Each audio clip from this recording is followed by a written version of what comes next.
Found it.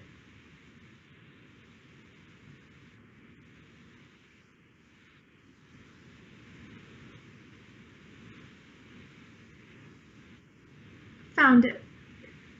Hmm?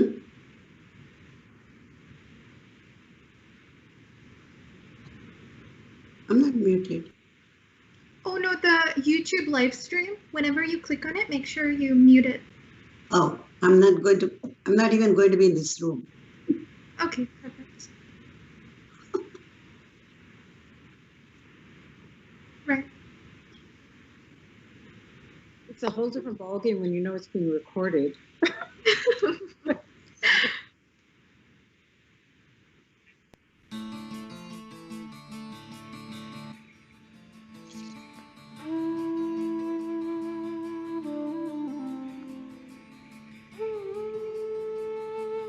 You can put We Belong music.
Hello, good afternoon, and welcome everybody.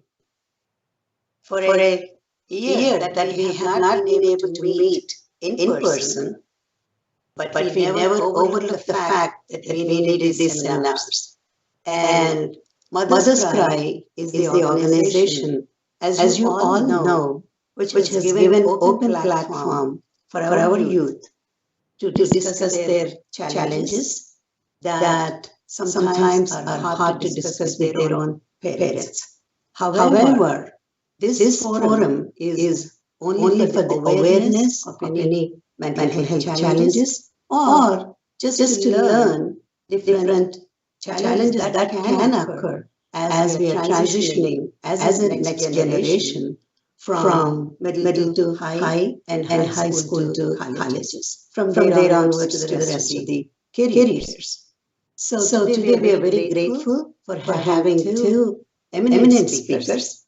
One is very familiar as a youth participant, and the other is, of course, our core team member, Dr. Rina Goel, who will give us a comprehensive idea after we discuss about the COVID, the pandemic year, and the youth challenges with education as well as furthering their careers.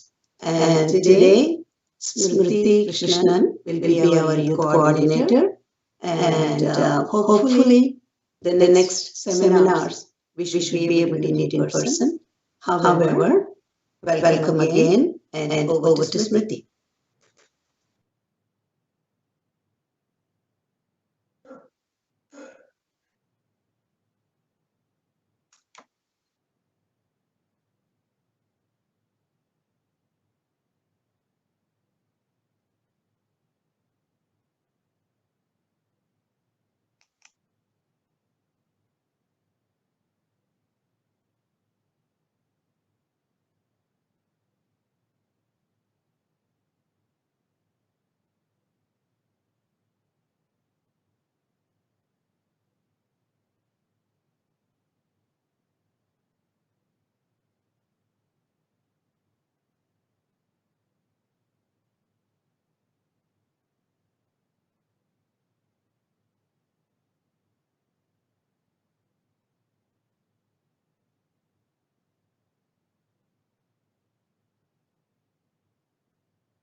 Hello, hello everybody. Good afternoon.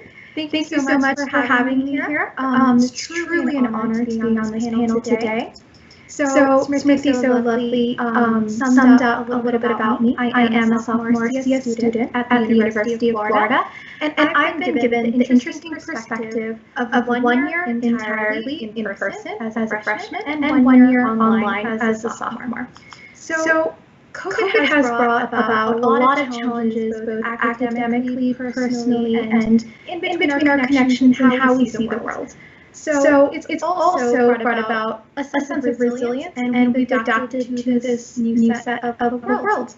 So today I'm going to talk about time management, different research opportunities and internships, and the idea of collaboration and connection currently in COVID. So starting off with my points on time management, I'd like to go into a little bit of how the class structures have transitioned and changed since COVID. So from my personal experience as a freshman in person, we had these bustling assembly halls. We were sandwiched in between different CS students. For me, I'm CS. And it was a very interactive, lively conversation and experience. And with the professor actually on site, going through lectures, we had that more personable approach. So if we had a question, it was an easy access point. We could just go in at the end of class and talk to them, or possibly show up their office hours physically. And that's definitely different. Whereas right now, online, we are forced into some format of Zoom calls or online meetings. And with the constant advent of online meetings such as Zoom calls, Skype, Microsoft Teams, we're going in between different calls for organizations, lectures, homework, and team collaboration. And that much time on the screen can often be pretty draining. You don't really know your classmates. As in a Zoom meeting, it's just a name on a screen, whereas in an actual assembly hall, you can put a name to a person and get a more of a feel of what their personality is, and possibly look for new friends or possible collaborators for different projects. Another aspect of it is the professor just becomes another speaker in a Zoom room, whereas in in-person class, you see the person, they sometimes delve into some of their personal stories, or we see live experiments, which is often not possible in an online format. So these are some of the things that have changed in classes, but at the same time, things have changed in terms of campus life for high school in general. So many of our news ideas or social organizations come through word of mouth. We learn them from friends or peers who are sitting right beside us on the bench. And college is more than classes. And currently, in the current format that we're in, we're often shuttling between classes and homework, and that's the experience we get as of now. But that is not to say that there aren't opportunities. Many campuses and schools are opening up virtual meetings for different school clubs. I do know on my campus and many other campuses around the country that we do have sports areas opening up virtual classes for, let's say, dance, fitness, weightlifting. So there are options. It's obviously not the best, but we are working towards this transition during this challenging period. Just to go into a little bit of my personal experiences, my freshman year, I had tried a bunch of different activities, such as judo, which I had never tried before. I am a dancer by training, and so I did want to try a little bit of martial arts. So I tried judo, and then badminton and salsa. And so campus life in general, in person, gives you or provides you with different opportunities to try new things. Whereas currently in an online setting, it's a little bit harder as campuses are not as active. So it's really important within your day to break into or break out of your school rhythm.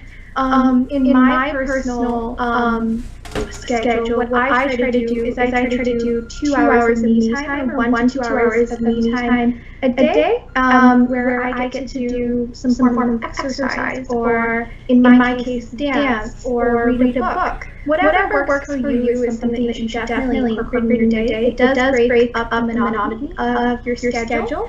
And also, please give yourself 10 to 15-minute breaks in between lectures. It often activates your mind, so a little walk around your house or whatever situation you're in, something that eases up your mind. It really opens up a fresh perspective. For me, this really comes in handy when I'm coding. So if I have like a big issue or a bug, I take a moment, take a breather, walk out for 15 minutes and come back. And often I notice things that I wouldn't have noticed at first. This is usually incorporated within your campus schedule where you're walking in between classes or you're walking back home after a full day on campus. Whereas now in an online format, we're usually glued to our screens for longer periods of time because of the flexibility of online learning. So make sure that you don't lose track of what is personal and important to you in your development apart from just academically learning from the books. That moves into my point. That moves into my point on time and schedule. So often days melt into the next. We don't have a clear definition between weekdays and weekends. So as I was going about the science of routines, make a routine that works for you. And that's really important for your development, personal development, especially at this stage in our lives as college students or high school students. We're learning and growing past our subjects and a lot of the things that life might throw at us, such as collaboration and projects in general. I'm going to now move on to my second major point, which is collaboration and connection. So this platform has also offered us opportunities to connect and do team projects, but it's definitely different from in person.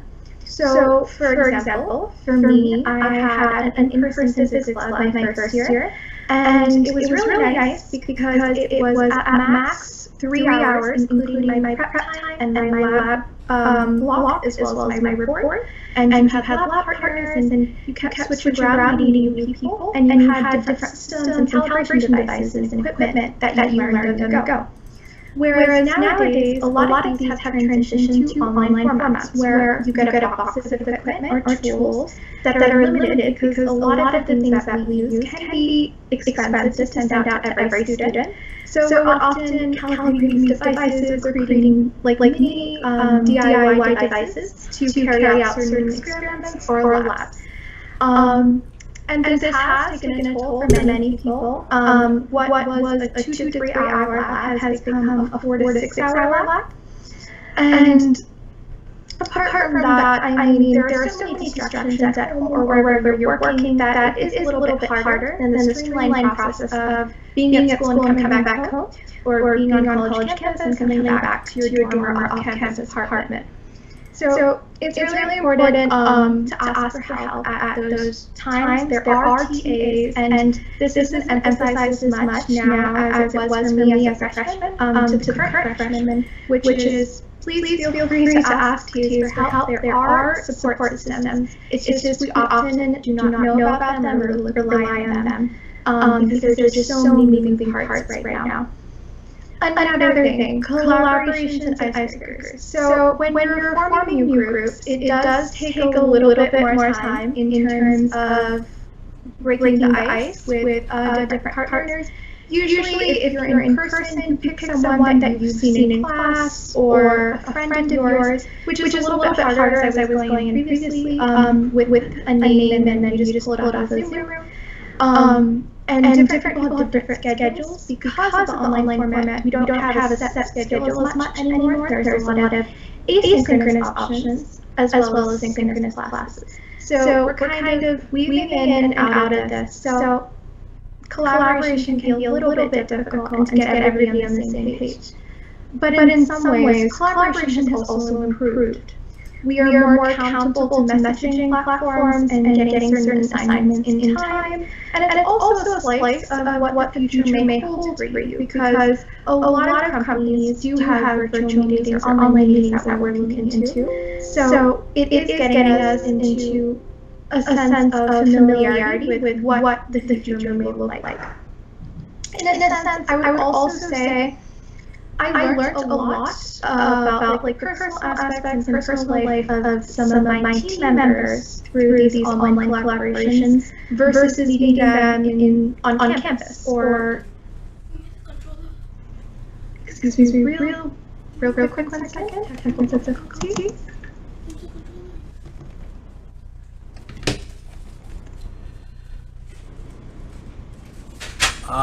If there's any questions, can someone type them in the comments and Manasi can type them in?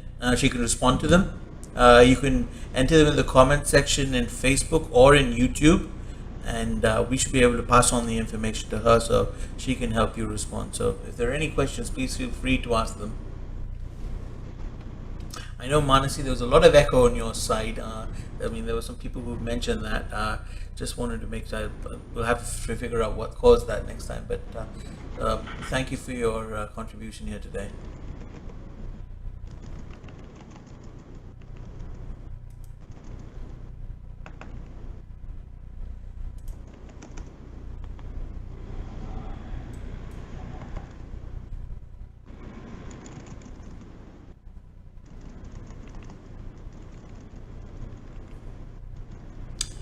So far, I don't see any comments here. I'm going to move on to our next panelist, Dr. Reena Goyal. Dr. Goyal, if you're available, can you please come online? We can bring you on.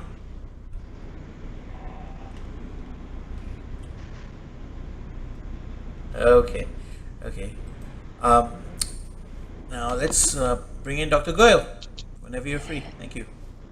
I'm here. Hello, everyone. Thank you very much for having me this afternoon, Dr. Uni. It's always a pleasure to speak with everyone who is affiliated with the Mother's Cry organization, and it's really a pleasure to be here in this new format.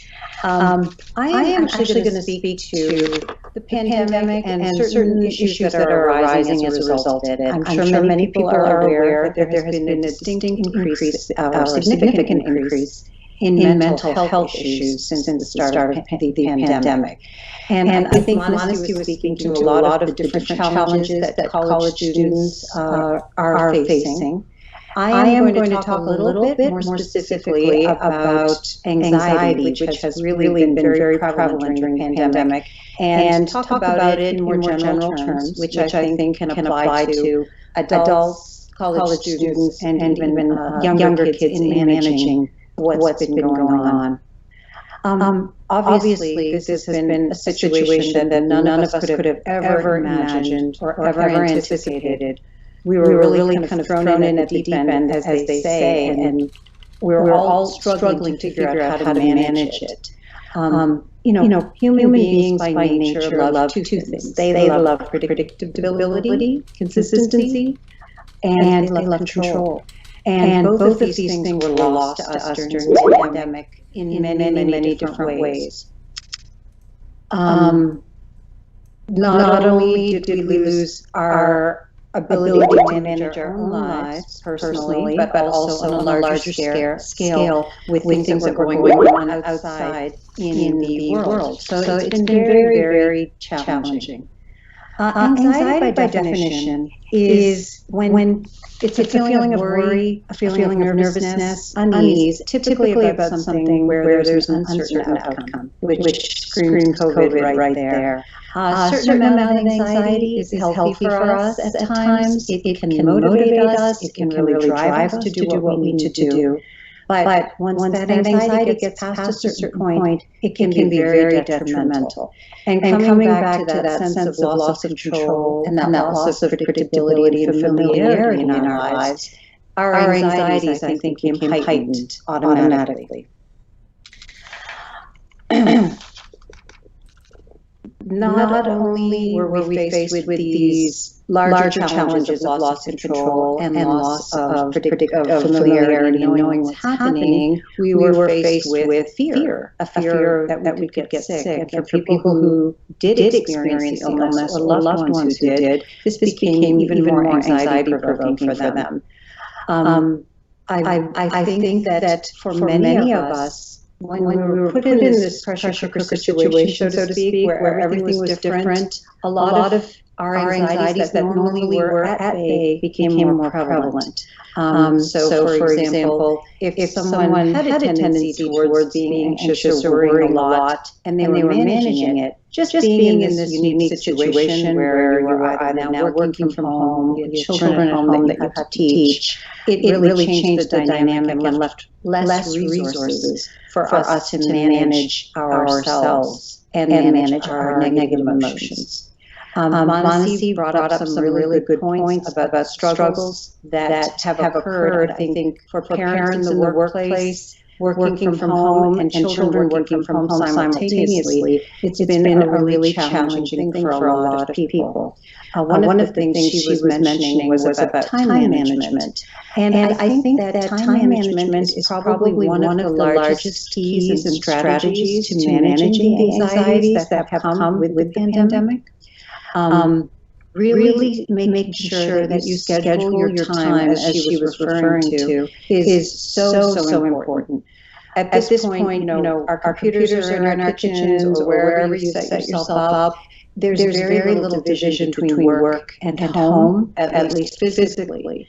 So there's always that temptation and that tendency to go back and work, and kind of the two are becoming very blurred. And I think it's very, very important for us to make a conscious effort to try to really divide our time so that when we're working, and when we're off, we are off. Because the brain needs that break, we need that break, we need to be able to engage in our work 100%, but then also to engage in our family life, our spare time appropriately as well. So the other thing to do that's very important to do in these cases is, again, what Mansi was referring to, was self-care. Self-care is a tremendous strategy to help anxiety. We need to take those timeouts. Mansi mentioned that she loves to dance, and that's been a real opportunity for her to learn new ways to explore that. For us to really find what are the things that make us feel good? What are the things that make us feel good about ourselves? What are those things that are stress reductions for us? And how can we make sure that we don't just look for those when we're stressed, but we implement those into our daily routines so that we can prevent that level of anxiety from even occurring in the first place. That is really crucial and very important. Another really important strategy, I think, is to limit the amount of media that we're exposing ourselves to, be it adults, children, just within the home. There is so much information out there about coronavirus, and it is constantly changing.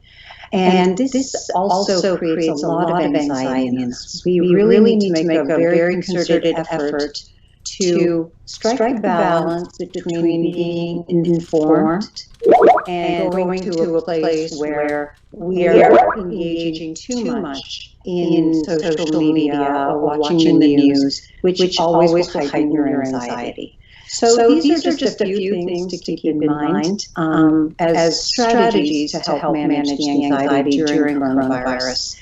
Another point that I want to make, which I can't emphasize enough, is really kind of trying to find ways to stay in the moment.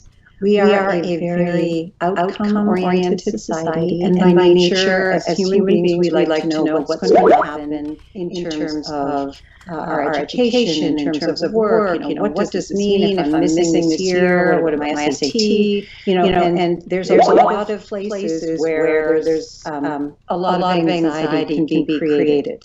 So I think that staying in the moment and being present is really important to not go down those rabbit holes where we are thinking constantly about what's going to happen and all of the possibilities. Because the possibilities are endless. So therefore that thought process will go on, and it'll be very difficult to manage our anxiety. So it is very important to try to take one day at a time. Understand that this is where we are as a society. I know we're all desperate to go back to something that was familiar to us, but really trying to find ways to accept that this is where we are now, and how can we then make best use of our time and best try to best utilize the resources we have to maintain our connections and our social context during this very stressful time. Again, the whole idea of staying present in the moment and not allowing your brain to engage in all of these what-if scenarios is super important. I know it's very difficult under these circumstances, but given that things are changing so much and so fast, it's really difficult to find answers which can really increase our frustration. So mindfulness is a very important thing during these difficult times, and I would say that the number one of the best ways that I know of combating anxiety is really through mindfulness, staying present in the moment and being aware of what we can control and accepting what we cannot control. So I hope that gives a little overview of anxiety during coronavirus, the different challenges, a few of the strategies, and of course, if you are struggling significantly, please reach out for help. There are resources, there is support. Seek professional attention if you need that, because there's a lot of ways to get help. You don't have to suffer with that. And I guess I will turn it back to actually, there's a question. Modesty, No, Dr. Goyal, there's a question have been taken care of. So I believe she was still talking. Dr. Goyal, there is a question that's been asked. It's from Srinivasan S. He's asking, schools have reduced the evaluation in general due to the increased stress. How do we effectively ensure children are keeping up with the learning, particularly in high school? So in terms of, I'm not sure what you're referring to in terms of they've decreased the evaluations. If that means that there's less testing going on, or what specifically that is, I don't know, Dr. Umar, you know.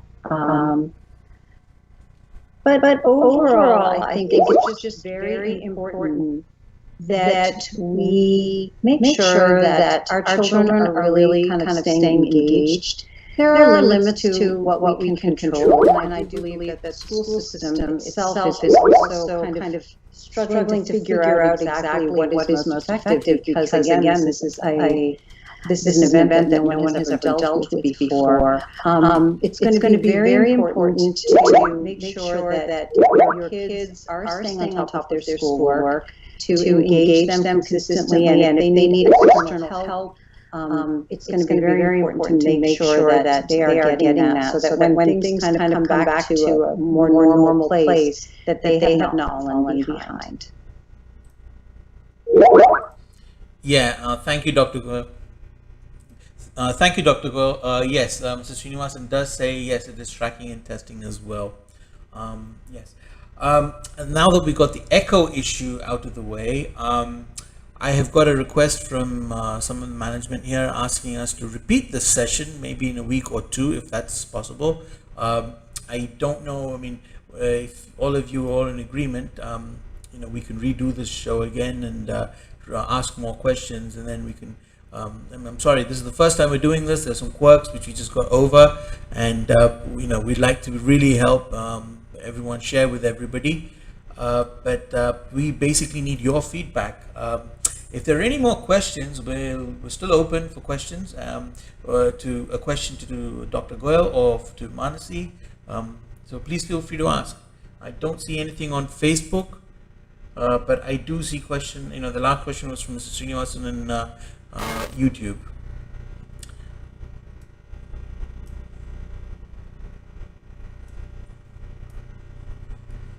Yeah, the latest messages we should use Zoom.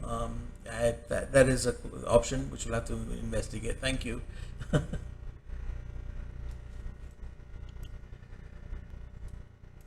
Anyone else? Is there any more questions?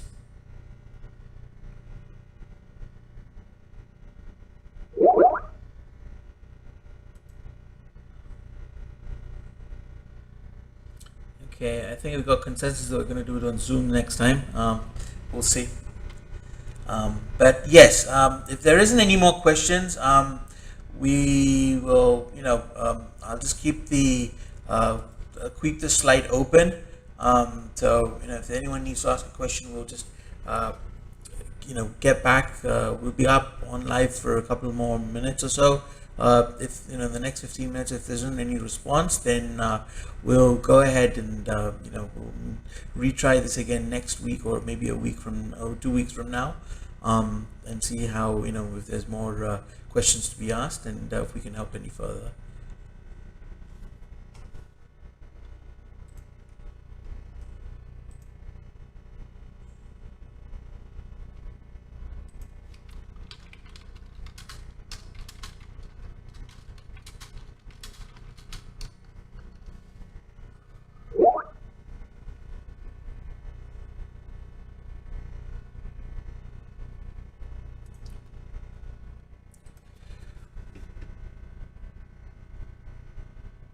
Yes, I mean, we should have children also participate and have them ask questions directly. That was the motive of this session. We also have another request that we can send emails to I'll set up an email which can be received, and we can review them, and if we knew them well ahead of time, then we can be able to present them before your questions are answered. If there are any more questions, please let us know.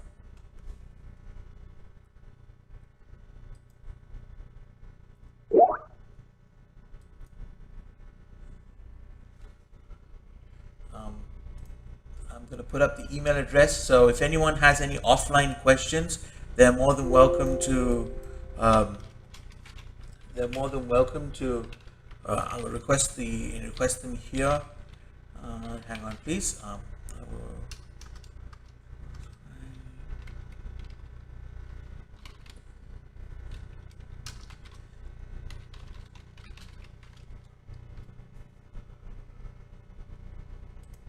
Sorry.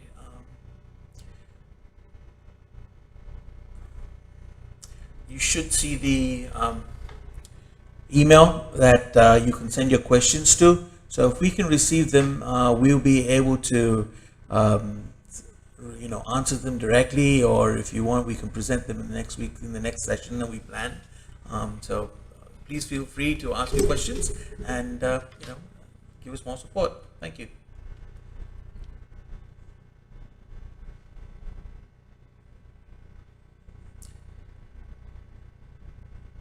Okay, at this time, I don't see any more questions. I'm going to go ahead and conclude the session for now, and we will try to retry this again. I am sorry for the technical difficulties. Just want to apologize for what happened, but we have overcome our situation, and we will make sure that this doesn't occur again, and we can get more questions and more interaction from all of you. Most likely we will have a Zoom session where you can ask the questions through video also, hopefully, and we'll see you all soon then. Thank you.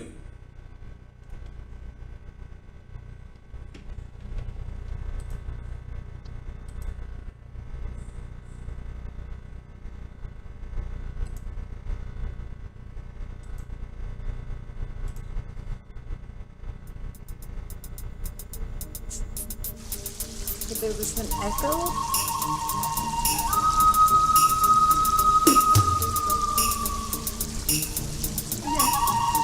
Okay. Oh, where did you even go, Monty? Disappeared.